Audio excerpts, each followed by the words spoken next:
সপ্তাহান্তে সিডনির নরওয়েস্ট কনভেনশন সেন্টারে বসেছিল বাংলাদেশ নাইট মিউজিক্যাল ইভেন্টের 10ম আসর। বাংলাদেশি চ্যারিটি সংগঠন লিসেন ফর এর আয়োজনে দীর্ঘ প্রায় এক যুগ পর সিডনিতে গান শোনাতে আসেন কিংবদন্তি শিল্পী রুনা লায়লা। সঙ্গে ছিলেন জনপ্রিয় বেঙ্গল সিম্ফনি এবং 28 সদস্যের শিল্পী ও বাদ্যযন্ত্র শিল্পীদের একটি দল। শুধু সিডনি নয়, অস্ট্রেলিয়ার বিভিন্ন অঙ্গরাজ্য থেকে প্রায় 2200 দর্শক শ্রোতা এই আয়োজনে অংশ নেন।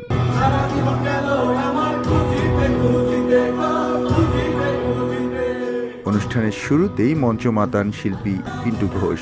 মাটির গান, দেশাত্মবোধক সঙ্গীত এবং ভাষা আন্দোলনের স্মৃতিবিজড়িত পরিবেশনায় তিনি দর্শকদের মুগ্ধ করেন। এরপর বেঙ্গল সিম্ফনিকে সঙ্গে নিয়ে মঞ্চে আসেন সঙ্গীত পরিচালক ও শিল্পী ইমন চৌধুরী। বাংলা চলচ্চিত্রের জনপ্রিয় গান, লোকসঙ্গীত, আধুনিক গান ও ফিউশনের বৈচিত্র্যময় পরিবেশনায় জমে ওঠে পুরো আসর।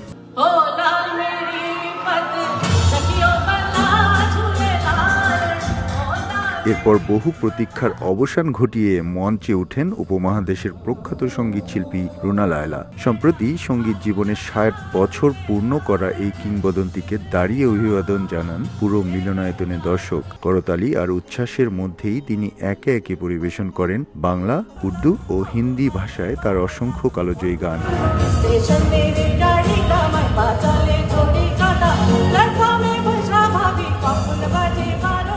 কনসার্টের আরেকটি বিশেষ আকর্ষণ ছিল রুনা লায়লার সঙ্গীত জীবনের বিভিন্ন সময়ের ভিনাইল অ্যালবাম, আলোকচিত্র ও স্মারক নিয়ে সাজানো প্রদর্শনী। প্রিয় শিল্পীর গান শোনার পাশাপাশি ইতিহাসের একটি স্মরণীয় মুহূর্তের সাক্ষী হতে পেরে আবেগ আপ্লুত হয়ে ঘরে ফেরেন প্রবাসীরা।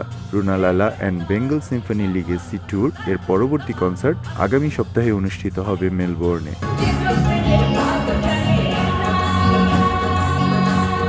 এস এম আমিনুল রুবেল, সময় সংবাদ, অস্ট্রেলিয়া।